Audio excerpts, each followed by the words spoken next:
parts. No, let me. I wanted to tell something. Let me complete.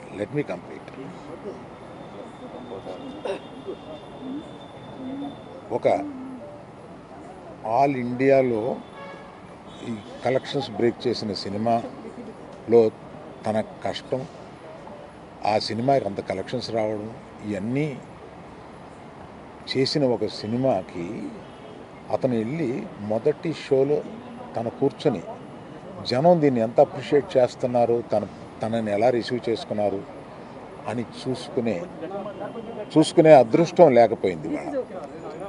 Because of an unfortunate incident he had to come back.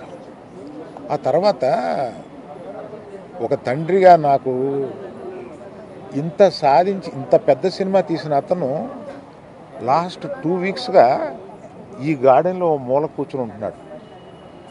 రోజు ఆ పైన ఉంటున్నాడు, లేకపోతే ఇక్కడ ఉంటున్నాడు. నేను ఒకసారి ఈ గార్డెన్ దగ్గరికి వచ్చి, ఏంటయ్యా ఇట్లా ఉంటావు నువ్వు, వెళ్ళి ఫ్రెండ్స్ దగ్గరికన్నా వెళ్ళు, లేకపోతే ఏదైనా ఊరన్నా వెళ్ళు, ఏదైనా బ్రేక్ తీసుకో, ఇందులోనే ఉండి నువ్వు ఇట్లాగ మరోజుగా ఇలా కూర్చుని ఉంటావు, దేశం అంతా నీ సినిమాని సెలబ్రేట్ చేసుకుంటుంటే నువ్వు ఇట్లా కూర్చుని ఉంటావు అంటే, సో అన్ఫార్చునేట్ ఇన్సిడెంట్ కరెక్ట్గా ఇప్పుడు జరిగింది. We don't know why, but the nature did it like that, let me take it, తర్వాత ఎప్పుడైనా వెళ్తాలే అని ఢిల్లీలో సెలబ్రేట్ చేస్తామని, బీహార్లో సెలబ్రేట్ చేస్తామని, బాంబేకి ఒక ప్లస్ మీట్కి రమ్మని, ఇట్లాగే రకరకాల సెలబ్రేట్ ఇవన్నీ వస్తున్నా కూడా we do not, it is not the time. It is ఒక ఫ్యామిలీ తన అభిమానుల ఫ్యామిలీలా అయిపోయినందువల్ల అతను చూస్తుంటే నాకే కడుపు తరుపుకుంటుంది. ఎందుకంటే మీరు కూడా ఒకటి అర్థం చేసుకోండి, 22 సంవత్సరాలు తను కష్టపడి ఈ పేరు సంపాదించుకున్నాడు. ఇది ఒక రోజుతో వచ్చింది కాదు, ఒక సినిమాతో వచ్చింది కాదు, ఒక ప్రెస్ మీట్తో వచ్చింది కాదు, ఒక ఇన్సిడెంట్తో వచ్చింది కాదు. ఇది క్రమక్రమంగా అతను బిల్డప్ చేసుకున్నాడు. ఆ బిల్డప్ చేసుకోవడం కాదు, 3 జనరేషన్స్ నుంచి వస్తుంది. మీరు ఎప్పుడన్నా 3 జనరేషన్స్ని చూశారు? ఎప్పుడైనా మేము ఇట్లాంటి బ్లేమ్ తీసుకున్నాము, మేము ఇలా బిహేవ్ చేస్తాము, ఇలా ఇర్రేషనల్గా ఉంటాము? మీరే అర్థం చేసుకోండి. ఎందుకంటే మేము ఎటువంటి మనుషులు అనేది పబ్లిక్ మీకు తెలుసు, మీరు చూస్తున్నారు, మమ్మల్ని అందరినీ చూస్తున్నారు. మేము మీ కళ్ళ నుంచి ఎవరూ తప్పించుకోలేము. అటువంటిది ఇటువంటి ఒక ఫాల్స్ ఇన్ఫర్మేషన్ తోటి ఒకరు మాట్లాడుతుంటే అది బాధేసింది వాళ్ళు చూస్తే.